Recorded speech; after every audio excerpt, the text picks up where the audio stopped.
Hello class 12। আজ আমরা পড়ব তোমাদের সিলেবাসের শেষ কবিতা, যে কবিতার নাম হচ্ছে দ্য গ্রিন হাউস ইফেক্ট। কবিতায় যাওয়ার আগে কবিতার যে শিরোনাম, সেখানেই দেখো আমরা একটা গ্রামার পেয়ে গেলাম। কি গ্রামার?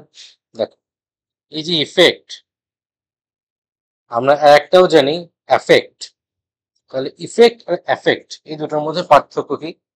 ইফেক্ট হচ্ছে নাউন আর অ্যাফেক্ট হচ্ছে ভার্ব। ঠিক আছে? আচ্ছা, কবিতায় ঢোকার আগে কিছু কথা বলে নেওয়া প্রয়োজন। এই যে কবিতাটা, দ্য গ্রিন হাউস ইফেক্ট, এটা কিন্তু অন্যান্য কবিতাগুলোর থেকে একটু আলাদা। আমরা দেখি যে বিভিন্ন পোয়েটসরা নিজেদের কবিতায় বেশ আমাদের রসস্বাদন করার সুযোগ করে দেন, কবিতাটাকে আমাদের উপভোগ করার সুযোগ দেন। কিন্তু এই যে কবিতাটা, এটাই কিন্তু তোমরা যদি ভালো করে লক্ষ্য করো, এই কবিতায় তিনি আমাদের একটা ওয়ার্নিং দিচ্ছেন।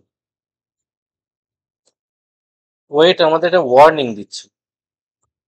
সেই ওয়ার্নিংটা খুবই বাস্তব, এবং সেই ওয়ার্নিংটা যদি আমরা বুঝতে পারি তাহলে বুঝতে পারবো যে আমরা কতটা অবহেলা করি পরিবেশকে, পরিবেশের অবক্ষয়কে আমরা কতটা অবহেলা করি, যার পরিণাম কি গ্রিন হাউস ইফেক্ট এবং global warming. Green house effect হচ্ছে কজ, যার ইফেক্ট কি, যার ইফেক্ট হলো গ্লোবাল ওয়ার্মিং।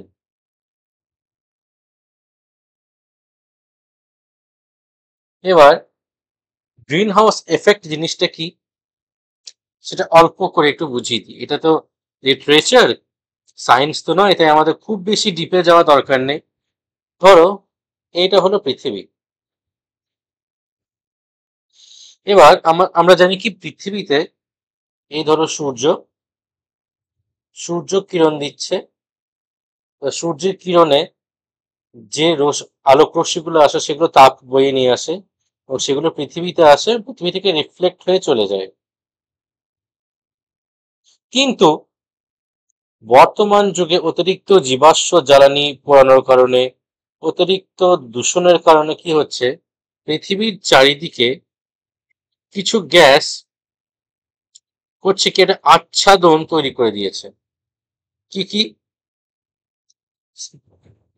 সেগুলো বলছি, এইরকম ভাবে একটা আচ্ছাদন তৈরি করে দিয়েছে, যার ফলে পৃথিবীতে সূর্যের আলো ভেদ করে ঢুকছে ঠিকই, কিন্তু আর বেরোতে পারছে না। বাউন্স খেয়ে এখানে আসছে, আবার পুনরায় বাউন্স খেয়ে পৃথিবীতে ফিরে আসছে, যার ফলে পৃথিবীর টেম্পারেচার কি করছে, আস্তে আস্তে বৃদ্ধি পাচ্ছে। এরকম বিভিন্ন রকম গ্যাস আছে, যেমন CO2, CO, SO, CFC, তারপর মিথেন, CH4, এমনকি নাইট্রাস অক্সাইড N2O। এগুলো হচ্ছে বিভিন্ন রকম গ্রিন হাউস গ্যাস। এগুলি করে কি সূর্যের যে হিটটাকে সেটাকে ট্র্যাপ করে রেখে দেয় এবং পৃথিবীকে গ্রিন হাউস করে দেয়। গ্রিন হাউস হচ্ছে, দেখবে বিভিন্ন রকমের, তোমরা যদি গার্ডেনে যাও, বোটানিক্যাল গার্ডেন, বা যারা সাধারণত বিজ্ঞানসম্মত উপায়ে চাষাবাদ করে থাকেন, একটা কাঁচের ঘর দেখতে পাবে, যেখানে বাইরে যদি খুব ঠান্ডা হয়, ভেতরে কিন্তু বেশ উষ্ণ আবহাওয়া বিরাজ করে। তাহলে পৃথিবীকেও কিন্তু সেরকম করে দিচ্ছে গ্যাসগুলো। অর্থাৎ পৃথিবীর যে হিট সেটা তো এসকেপ করতে চায়, কিন্তু এই সমস্ত গ্যাসগুলো এমন একটা আচ্ছাদন করে দিয়েছে, যার কারণে সে গ্যাসগুলো আর এসকেপ করতে পারছে না। দিয়ে হচ্ছে কি, যার ফলে হচ্ছে গ্লোবাল ওয়ার্মিং। এই গ্লোবাল ওয়ার্মিং এর কারণে আমাদের পৃথিবীর যে টেম্পারেচার সেটা ধীরে ধীরে ধীরে ধীরে কিন্তু খুবই বাড়ছে, এবং যার প্রভাবে আমরা দেখতে পাচ্ছি কি পৃথিবীতে বিভিন্ন রকম পরিবর্তন দেখা যাচ্ছে, এবং সেই পরিবর্তনগুলোকেই কবি এখানে তুলে ধরেছেন, এবং আমাদের যে ইগনোরেন্স সেটাকেও তিনি চোখে আঙুল দিয়ে দেখিয়ে দিয়েছেন। চলো, let's dive into the poem itself. দেখো, the gradual warming trend will likely go on. কবিতাটা শুরুই হচ্ছে অদ্ভুত মন্তব্য দিয়ে। এই যে ধীরে ধীরে পৃথিবীর যে উষ্ণতা বৃদ্ধি, এই যে ট্রেন্ড, এই ট্রেন্ডটা চলতেই থাকবে। অর্থাৎ বর্তমানে আমরা দেখতে পাচ্ছি পৃথিবীর তাপমাত্রা প্রচন্ড বেড়ে যাচ্ছে, যার কারণে আগে দেখবে আজ থেকে 10 বছর আগেও কোনো গ্রামে কেউ এসি সাধারণত নিত না, কিন্তু বর্তমানে তুমি গ্রামে গঞ্জে দেখো, শহরে তো মানে বলতে গেলে নিতেই হয়, প্রচন্ড গরম, কিন্তু গ্রামে গঞ্জেও এসির প্রচলন সেইভাবে ছিল না, কিন্তু গরম এতটাই পরিমাণে বেড়ে গেছে, it's almost touching 50 and 50 plus, যার কারণে অসহ্য হয়ে যাচ্ছে। ফ্যান আর আমাদের আমাদের ঘর বাড়িগুলোকে ঠান্ডা রাখতে পারছে না, যে কারণে আমরা এসির দিকে বেশি ঝুঁকছি আমাদের শীতল রাখার জন্য। এবং পৃথিবী তো এমনিতেই গ্রিন হাউস এফেক্টের জন্য গরম হচ্ছে, আমরা আবার আগুনে ঘৃতাহুতি দিচ্ছি, কি করছি, এসি লাগাচ্ছি, যার কারণে সিএফসি জাতীয়, ক্লোরোফ্লোরোকার্বন জাতীয় বিভিন্ন রকম গ্রিন হাউস গ্যাস নির্গত হচ্ছে, রোদে হাঁটা অসুবিধা হয়ে যাচ্ছে, যার কারণে আমরা অতিরিক্ত গাড়ি কিনছি, মোটরসাইকেল কিনছি, সেখান থেকে কার্বন এমিশন হচ্ছে। তারপর ফসিল ফিউল তো আছেই, অন্যান্য ক্ষেত্রে পোড়ানো, যেমন কয়লা পোড়ানো, তাছাড়াও বিভিন্ন রকম পটকা ফাটানো, যে কারণে কি হচ্ছে, বিভিন্ন রকম গ্যাসেস নির্গত হচ্ছে, যার ফলে পৃথিবীর তাপমাত্রা কিন্তু ধীরে ধীরে বৃদ্ধি পাচ্ছে। এগুলো এমন হঠাৎ করে হয়ে গেছে, ধীরে ধীরে পৃথিবীর তাপমাত্রা বৃদ্ধি পাচ্ছে। আর এর প্রতি আমাদের সরকার, আমাদের মানুষজন সবাই কি উদাসীন, ইগনোরেন্ট, কেউ এগুলি খেয়াল করছে না, সবাই নিজেদের কাজে ব্যস্ত। পৃথিবীর যে কতটা ক্ষতি করছি আমরা, পৃথিবীর কতটা ক্ষতি হচ্ছে, এবং উপরন্তু আলটিমেটলি আমাদের কতটা ক্ষতি হচ্ছে, আমরা কিন্তু কেউ সেটা ঘুণাক্ষরেও টের পেয়েও বুঝতে চাইছি না। সে বলে না, দাঁত থাকতে দাঁতের মর্ম বোঝে না, ঠিক সেরকম ব্যাপার। তারপর কি বলছে, and the grain belts begin to slide closer to the poles। এখানে পোল মানে কিন্তু কোনো দণ্ড নয়, এখানে পোল বলতে নর্থ পোল অর্থাৎ উত্তর মেরু এবং সাউথ পোল লিখে দিচ্ছে এখানে বাংলাটাও, নর্থ পোল অর্থাৎ উত্তর মেরু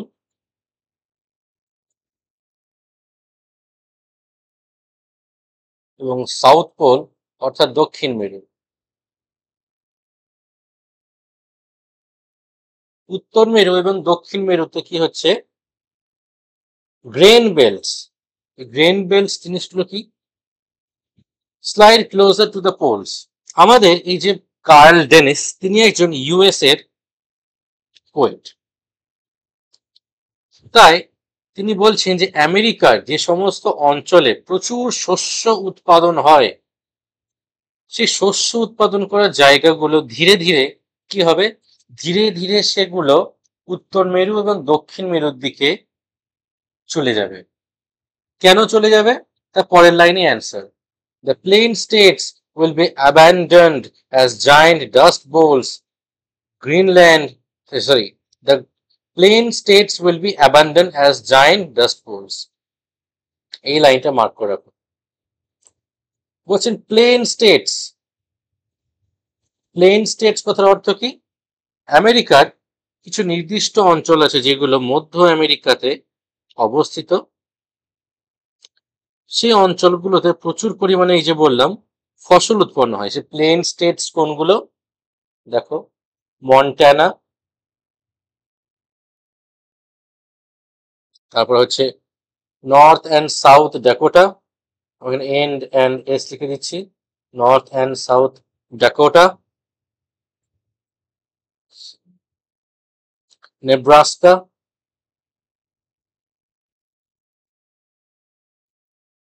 কলোরাডো, তারপরে টেক্সাস, এবং আর একটা লিখে রাখতে পারো নিউ মেক্সিকো। এই যে এই সমস্ত অঞ্চলগুলো, এইগুলোকে বলা হয় প্লেন স্টেটস, কারণ এখানে সমভূমিটা খুব ভালো সমভূমি, যেটা চাষের পক্ষে অত্যন্ত উপযোগী, যেখানে কি হবে, ডাস্ট বোল দেখা যাবে। এই ডাস্ট বোলটা এবার তোমাদের একটু দেখায়, দেখো এইগুলোকে বলা হয় ডাস্ট বোল। এখানে কি হয়, আমেরিকাতে মানে ইউনাইটেড স্টেটস অফ আমেরিকাতে 1930-এর দশক নাগাদ কি হয়েছিল, এরকম ধুলোর ঝড় দেখা গেছিল। আর একটা ছবি দেখাই, এই দেখো, এরকম ধুলোর ঝড় দেখা গিয়েছিল। এই ধুলোর ঝড়ে কি হয়েছিল, যত বাড়ি ঘর আছে সবকিছু ধুলোয় ঢেকে গেছিল, যত চাষাবাদ জমি আছে সেগুলো নষ্ট হয়ে গিয়েছিল। কেন হয়েছিল জানো? প্রচুর পরিমাণে মানুষ তখন করতে লেগেছিল কি, ঘাস কাটতে লেগে গিয়েছিল। যার কারণে ঘাস তো শুধুমাত্র সৌন্দর্যের কারণের জন্য নয়, ঘাস করে কি আমাদের যে মাটি সেটাকে অতিরিক্ত সূর্যের যে তাপ সেটা শোষণ করতে বাধা দেয়। যার কারণে মাটি ময়েস্ট থাকে, মাটি একটুখানি আর্দ্র থাকে। কিন্তু যখনই তুমি সেই ঘাসের লেয়ারটাকে সরিয়ে দেবে, ডিরেক্ট সূর্যের আলোটা পেতে থাকবে। তারপর অতিরিক্ত চাষাবাদ করার জন্য কি হয়েছে, মাটি ঝুরঝুরে হয়ে গেছে। তুমি বারবার নাঙল দিচ্ছ, নাঙল দেওয়ার ফলে কি হচ্ছে, মাটি ঝুরঝুরে হচ্ছে। তুমি যদি ক্রমাগত করতেই থাকো, মাটিকে তুমি রেস্ট না দাও, অতিরিক্ত ঝুরঝুরে হয়ে যাবে এবং শুষ্ক হয়ে যাবে, দানা দানা হয়ে যাবে। এবার তখন প্রচুর পরিমাণে ঝড় সৃষ্টি হয়েছিল এবং সেই আলগা মাটিগুলো উঠতে লেগেছিল এবং সেই উঠতে লাগার কারণে এরকম ধুলোর ঝড়ের সৃষ্টি হয়েছিল এবং যার কারণে প্রত্যেকটা জায়গায় যে চাষাবাদ জমিগুলো সেগুলো সব ধুলোয় ঢেকে গেছিল, বাড়িগুলো সব ধুলোতে ভর্তি হয়ে গেছিল। এটাকে বলা হয় ডাস্ট বোল ট্র্যাজেডি।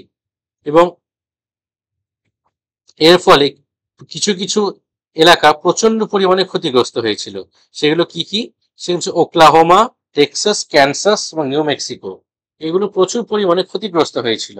তাই ওয়েট বলছেন যে যদি এরকম গ্লোবাল ওয়ার্মিং আবার হতে থাকে তাহলে কিন্তু সে ডাস্ট বোল আবার ফিরে আসবে এবং যে প্লেন স্টেটস আছে যেমন Montana, north and south Dakota, Nebraska, Colorado, Texas, new Mexico, এই সমস্ত যে জায়গাগুলো রয়েছে এগুলো সেই ডাস্ট বোল অর্থাৎ ধুলোর ঝুড়িতে পরিণত হবে।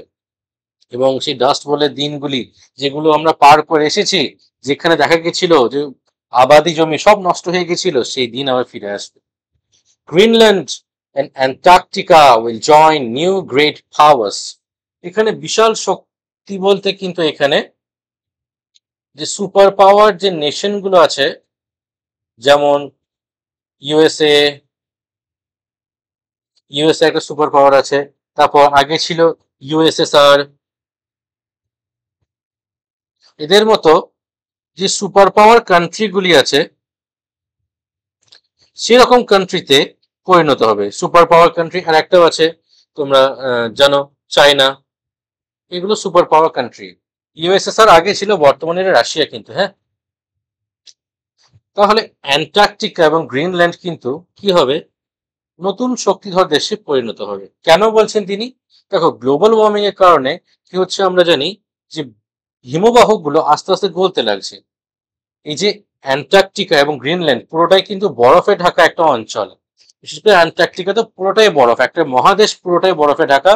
এবং গ্রিনল্যান্ড হচ্ছে একটা পৃথিবীর সর্ববৃহৎ দ্বীপ যেটা বরফে ঢাকা। এই দ্বীপ বরফে ঢাকা যে দ্বীপগুলি, এর মধ্যে কিন্তু অনেক জমিও আছে, সেগুলো বরফের তলায় চাপা পড়ে গেছে। বলছে যদি গ্লোবাল ওয়ার্মিং এর কারণে এই অ্যান্টার্কটিকা এবং গ্রিনল্যান্ডে বরফ সরে যায়, মানুষ কিন্তু ধীরে ধীরে ওই দিকে বেশি ঘেঁষবে। কেন ঘেঁষবে? দেখো, ঠান্ডা অঞ্চলে কিছু কিছু ফসল আছে যেগুলো দামি ফসল জন্মায়, যেমন স্যাফরন। জানবে আমাদের দেশে একটাই এমন জায়গা আছে যেখানে স্যাফরন জন্মায়, সেটা হচ্ছে কাশ্মীর। কাশ্মীরে স্যাফরন জন্মায়। ঠান্ডা অঞ্চল ছাড়া স্যাফরন কিন্তু জন্মায় না। এরকম অনেক ফসল আছে যেগুলো ঠান্ডা অঞ্চলেই জন্মায় এবং সেগুলো খুব দামি। যে যেমন চা, চা কিন্তু গরম অঞ্চলে হয় না, একটু ঠান্ডা অঞ্চলেই হয়। তাই বলছেন যে এই সমস্ত পণ্যগুলো কিন্তু এই গ্রিনল্যান্ড এবং অ্যান্টার্কটিকা এইসব অঞ্চলের দিকেই বেশি পরিমাণে ফসল ফুলতে লাগবে, কারণ সেখানে টেম্পারেচার রিলেটিভলি ঠান্ডা। আর বরফ গলে গেলেও অতটা গরম সেখানে তখনও হবে না। তো এইগুলো খুবই ভ্যালুয়েবল ল্যান্ড হবে, যেখানে মানুষ ঘেঁষে যাবে চাষাবাদ করার জন্য এবং শিল্প করার জন্য। যে কারণে সেখানে কি হবে, মানুষের বসতি বাড়বে। বসতি বাড়ার মানে কি, সেখানে ইকোনমি গ্রো হবে। ইকোনমি গ্রো মানে কি, পয়সা আসবে। পয়সা এলে কি সে সুপার পাওয়ার হতে বেশিক্ষণ তো সময় লাগবে না। যেমন ইউএসএ, চায়না এবং রাশিয়া যেমন আছে সুপার পাওয়ার, অর্থাৎ তাদের সুপার পাওয়ার হওয়া কিন্তু খুবই আসন্ন। তারপর কি বলছে, even if we play them off against each other for more aid will still be poorer than we are now. এখানে তিনি বলছেন যে যদি আমরা মনে করি, অর্থাৎ এটা সাধারণত সাধারণ মানুষ করে থাকেন না, এখানে উই মানে কিন্তু পলিটিক্যাল যে পার্সনস আছে তাদের কথা বলা হয়েছে।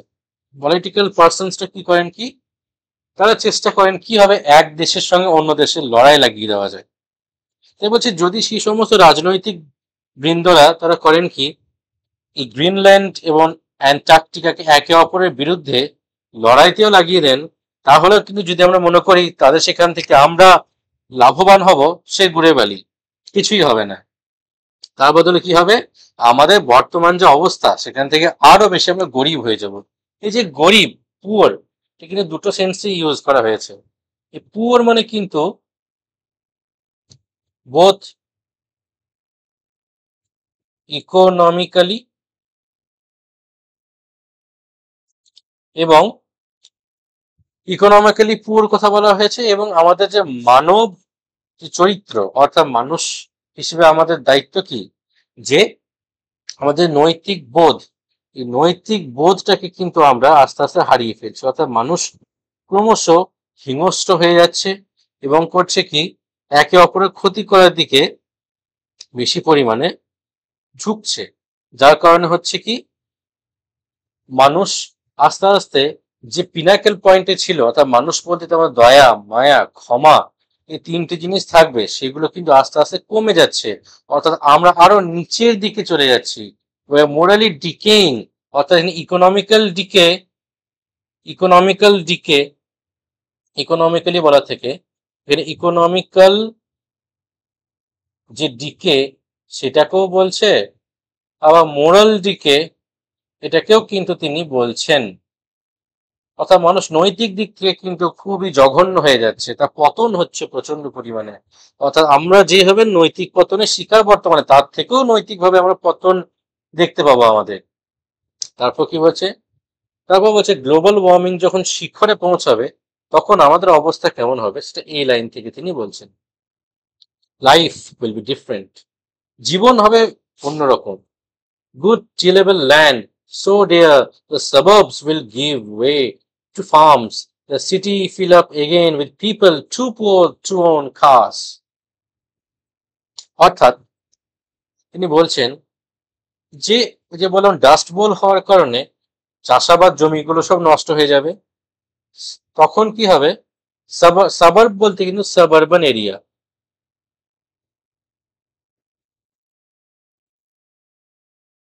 সাবারবান এরিয়াকে তিনি বলছেন। সাবারবান এরিয়া কোনগুলো, ঠিক শহর নয়, শহর থেকে একটু বাইরে বেরিয়ে শহরের গা ঘেঁষা যে এলাকাগুলো হয় সেইগুলোকে বলা হয় সাব আরবান এরিয়া। সেখানে কি হয়, স্বভাবতই মানুষ বসতি করে থাকে। বলছে যখন চাষাবাদ জমিগুলির পরিমাণ কমে যাবে, সেই শহরতলি ঘেঁষা যে এলাকাগুলো সেখানে মানুষের বসতি ভেঙে দেওয়া হবে। তার বদলে কি তৈরি করা হবে, গুড টিলেবল ল্যান্ডস, অর্থাৎ ভালো আবাদি জমি সেখানে তৈরি করা হবে। কেন তৈরি করা হবে, দেখবে মানুষের খুব ইচ্ছা হয় বা স্বভাব, যে জিনিসটা যখন দরকার, যার স্কেরসিটি রয়েছে, তার দাম বাড়িয়ে দেয় মানুষ। যখন যেমন দেখবে সবজির ক্ষেত্রে দেখবে, যখন আলু ওঠে, নতুন আলু ওঠে, তখন মানুষ ইচ্ছাকৃত সেগুলোকে ছাড়ে না। যার ফলে কি হয়, বাজারে আলুর চাহিদা বেড়ে যায়, অটোমেটিক্যালি আলুর দাম 40 টাকা, 50 টাকা, 60 টাকা বেড়ে যায়। পেঁয়াজের ক্ষেত্রে তো 100 টাকাও ছুঁয়ে যায় কখনো কখনো। তখন কি হয়, মানুষ স্কেয়ারসিটি তৈরি করে, কিন্তু এখানে অলরেডি স্কেয়ারসিটি রয়েছে। তাই মানুষ কি করছে, কি যে সমস্ত জায়গাগুলি রয়েছে শহরতলির আশেপাশে এলাকা, সেইগুলোকেই ভেঙে দিয়ে চাষাবাদ জমি তৈরি করে দিচ্ছে বিক্রি করার জন্য, যাতে ফসল ফলাতে পারে মানুষ, কারণ তার তো চাহিদা লাগবে খাবারের, আর খাবার তো সবাই খায়, খাবার তো ফলাতে হবে, তার জন্য চাষাবাদী জমি দরকার। ব্যাস, দাম বাড়িয়ে দিল চাষাবাদ জমি নতুন তৈরি করে। তারপর কি বলছে, দ্য সিটিজ, শহরগুলো ভরে যাবে এগেন আবার, with people too poor to own cars, সেই সমস্ত মানুষগুলির জন্য, বা সেই সমস্ত মানুষগুলি দিয়ে যারা এতটাই গরিব, যারা কোনো গাড়ি কিনতে পারবে না। অর্থাৎ তিনি এখানে কিন্তু আমাদের একটা ছোট্ট গ্লিমস দিচ্ছেন আগামী ফিউচার আমাদের কি হতে পারে। দেখো, বর্তমানে আমাদের কাছে যে ফসিল ফিউল রয়েছে, যেমন পেট্রোল, ডিজেল প্রভৃতি যে ফসিল ফিউল রয়েছে, এগুলি কিন্তু আনলিমিটেড নয়, এগুলি সবই লিমিটেড। তবুও আমরা কিন্তু যত্রতত্র এগুলি যেমন ইচ্ছা খরচা করে থাকি। ওয়েট বলছেন যে হয়তো অদূর ভবিষ্যতে এইগুলি যে লিমিটেড রিসোর্স সেগুলো আরো কমে যাবে, যার ফলে কি হবে, ফিউল প্রাইস এতটাই হাইক করবে যে মানুষ গাড়ি কেনার মতো ক্ষমতায় আর থাকবে না। কেন? ধরো তুমি একটা গাড়ি কোনো ক্রমে যদি 30 লাখ টাকা দিয়ে কিনেও নাও, তোমাকে তো তেল ভরতে হবে। তুমি তেল যদি না ভরো, তোমার গাড়ি কেনাও যা একটা, তোমার অন্য কিছু জমি কেনাও একই, কোনো কাজেই তোমার লাগছে না যদি তুমি ইউটিলাইজ করতে না পারো। এবার বর্তমানে যত সম্ভব পেট্রোলের দাম 106 টাকা। এবার ধরো ভবিষ্যতে সেই 106 টাকা যে তেল, এটা যদি 10,600 টাকা হয়ে যায়, কতজন গাড়ি কিনতে পারবে? অলমোস্ট 90% লোক গাড়ি কিনতে পারবে না। তখন কি হবে? সবাই গাড়ি চড়া ছেড়ে দেবে। তাই পোয়েট বলছেন যে মানুষ, আবার সেই সমস্ত মানুষ যারা শহর ছেড়ে চলে গেছিল, তারা আবার, অর্থাৎ যারা এই ডাস্ট বোল হওয়ার কারণে শহর ছেড়ে চলে গেছিল, চাষাবাদী জমি সেখানে চাষ করতে পারবে, নতুন জমি কিনে আবার বসতি স্থাপনের চেষ্টা করছে, কিন্তু তাদের যাওয়া আসার মাধ্যম বলতে গাড়ি বলতে আর থাকবে না। তখন ফিউল প্রাইস এতটাই রাইজ করবে যে তারা পার্সোনাল ভেহিকেল ত্যাগ করে দেবে। তার বদলে তারা কি করবে? ওয়াকিং টু ওয়ার্ক আর ক্রাউডিং অন ট্রলিজ। ট্রলিজ মানে কিন্তু এখানে পাবলিক ট্রান্সপোর্টের কথা বলা হয়েছে। পাবলিক ট্রান্সপোর্টের কথা কিন্তু বলা হয়েছে। পাবলিক ট্রান্সপোর্টের কারণে কি হয়, আমরা দেখতে পাই যে একটা বড় গাড়িতে অনেকগুলি মানুষ যাতায়াত করতে পারে, যার কারণে একটা গাড়িতে যে পরিমাণে তেল খরচা হবে, নিশ্চয়ই 10টা গাড়িতে সেই পরিমাণে তেল খরচা হবে না, অনেক পরিমাণে বেশি খরচা হবে 10টা গাড়িতে। সেই তুলনায় কি বলছে, মানুষ তখন এফিসিয়েন্ট হওয়ার চেষ্টা করবে আরো। তারা হয় হেঁটে এক জায়গা থেকে অন্য জায়গায় যাবে, যেহেতু তাদের নিজস্ব কোনো গাড়ি নেই, যেমন আগেকার দিনে হতো, মানুষ হেঁটে এই শহর থেকে ওই শহর, এই রাজ্য থেকে ওই রাজ্য পাড়ি দিত। বা যারা অতটাও হাঁটতে পারবে না, তারা কি করবে, তারা সামাজিক যে মাধ্যম যাওয়া আসার, সেই পাবলিক ট্রান্সপোর্টটা যেমন বাস, ট্রেন, ট্রাম, এইগুলোতে মানুষ বেশি পরিমাণে কি করবে, যাওয়া আসা শুরু করবে। তারপর কি বলছেন তিনি, we will move down the streets lined with practical nut trees, not elms and oaks with vegetables crowding the front lawns. তারপর তিনি বলছেন আমরা, আমরা মানে কিন্তু তখন তৎকালীন ভবিষ্যতের বসবাসকারী মানুষদের কথা তিনি বলেছেন।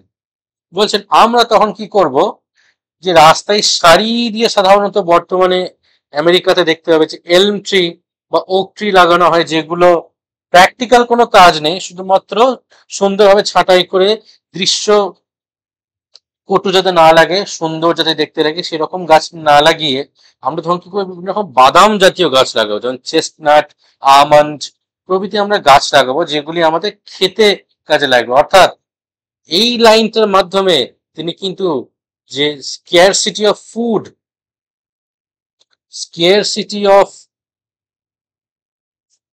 সরি,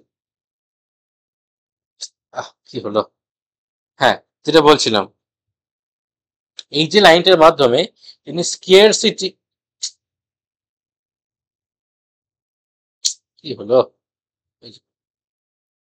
তিনি স্কেয়ারসিটি অফ ফুড, খাবারের যে স্কেয়ারসিটি, সেই স্কেয়ারসিটিকে তিনি তুলনা করেছেন। অর্থাৎ অদূর ভবিষ্যতে জমি থাকবে কম, মানুষ থাকবে বেশি, তাই কি হবে, খাবারের অভাব দেখা যাবে, খাবারের ঘাটতি দেখা যাবে, যার কারণে মানুষ কি করবে, শহরে রাস্তায় রাস্তায় যত এলম ট্রি, ওক ট্রি লাগানো আছে, সব লাইন দিয়ে সেগুলিকে বাদ দিয়ে বিভিন্ন রকম বাদাম জাতীয় গাছ, আমন্ড বা চেস্টনাট, এই সমস্ত আভোকাডো, এই সমস্ত গাছগুলি তারা লাগাতে লাগবে, যেগুলো তারা খেয়ে পেট ভরাতে পারবে। এবং তারা করবে কি, তাদের যে বাড়ির সামনে যে উঠোন, বা বাগান, সে বাগানে তারা কি করবে, সবজি লাগাতে লাগবে, কারণ তখন সবজির দামও নিশ্চয়ই বেশি হবে, তাই মানুষ করবে কি 40-50 টাকা কেজি আলু লাগানো মানে কেনার থেকে তারা মনে করবে কিছুটা তো আমরা লাগিয়ে নি, কিছুটা তো সাশ্রয় হবে, সেরকম তারা সবজি চাষও করতে লাগবে খাদ্যাভাবের জন্য। অর্থাৎ মানুষ তখন কি হয়ে যাবে, আরো বেশি প্র্যাকটিক্যাল হয়ে যাবে। বর্তমানে মানুষ যতটা ইমপ্র্যাকটিক্যাল, তখন ততটাই বেশি প্র্যাকটিক্যাল হয়ে যাবে।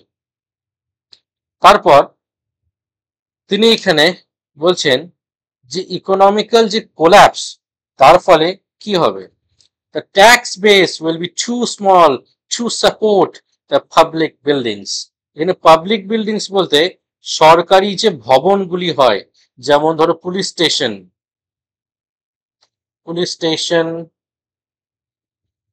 হসপিটালস, লাইব্রেরিজ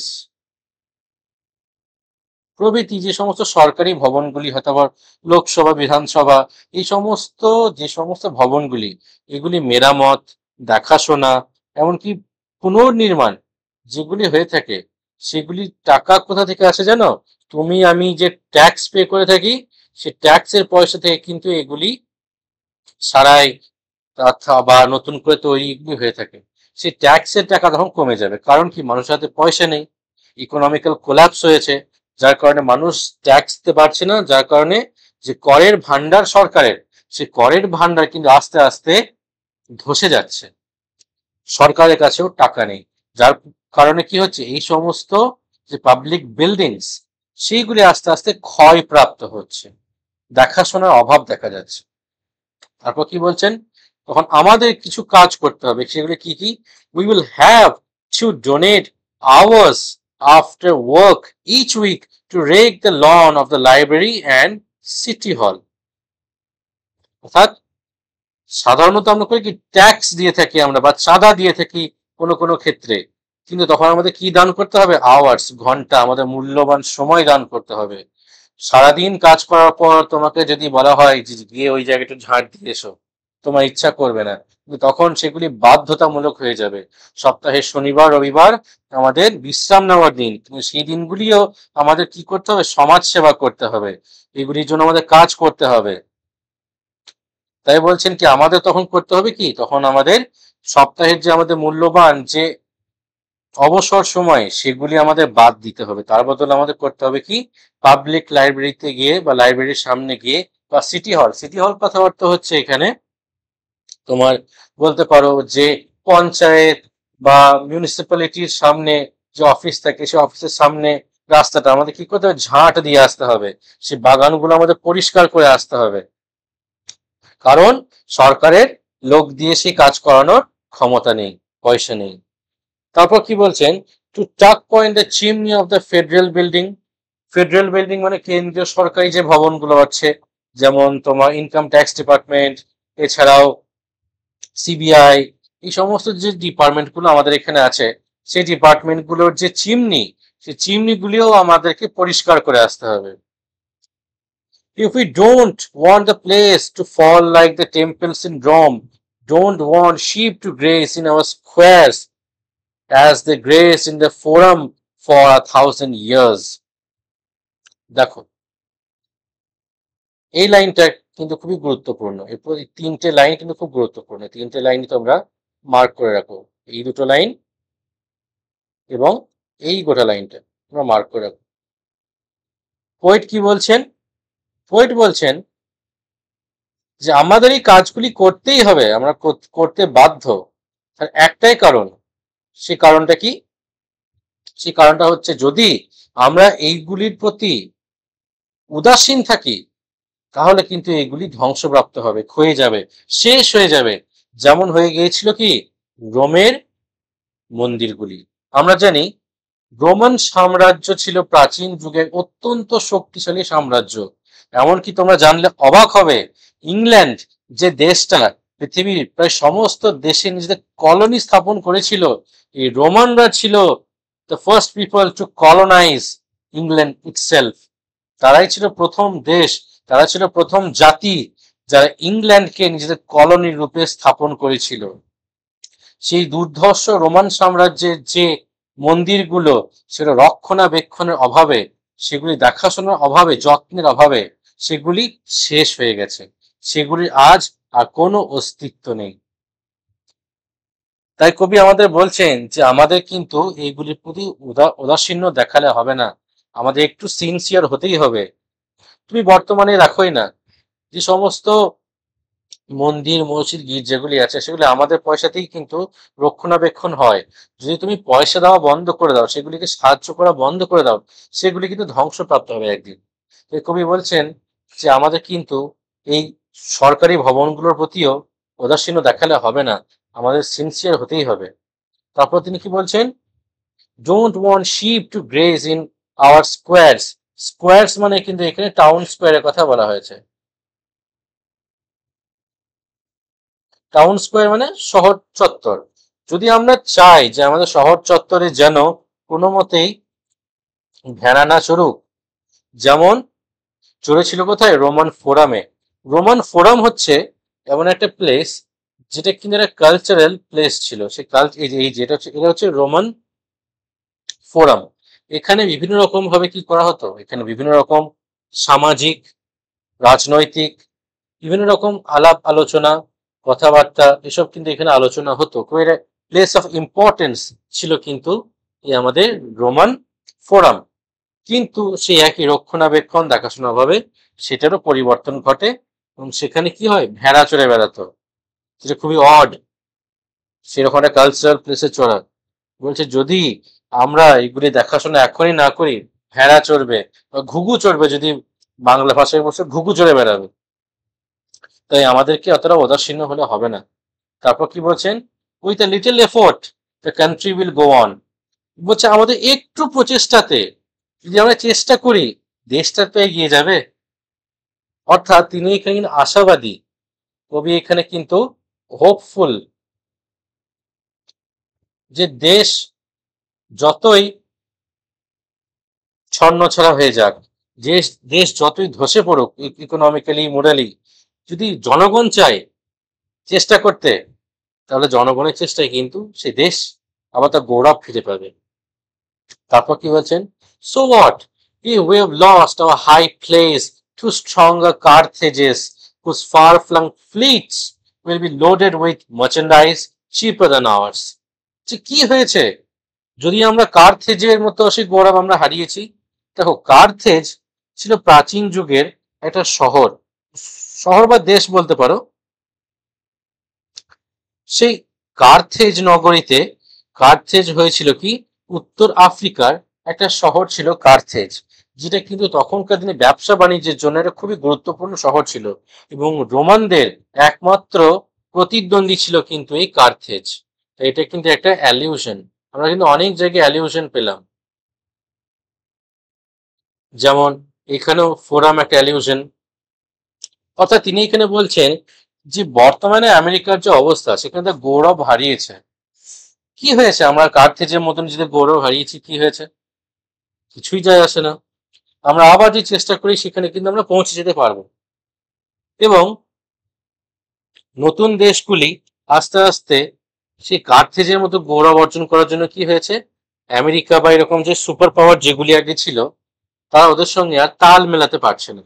তাদের বাজার দর প্রচন্ড বেড়ে গেছে। একটা জিনিসের দাম, অর্থাৎ ধরো একটা পেন, সেটা 5 টাকার একটা পেন, বর্তমানে তখন 500 টাকায় বিক্রি হচ্ছে। কিপ আপ করতে পারছে না আমেরিকা।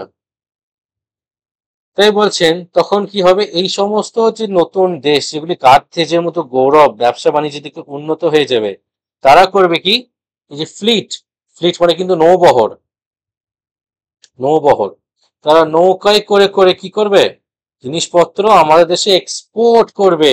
তাদের যে মার্চেন্ডাইজ, মালপত্র, জিনিসপত্র আমাদের দেশে এক্সপোর্ট করবে, যেগুলি দাম হবে আমাদের দেশের মালের থেকে অনেক বেশি কম।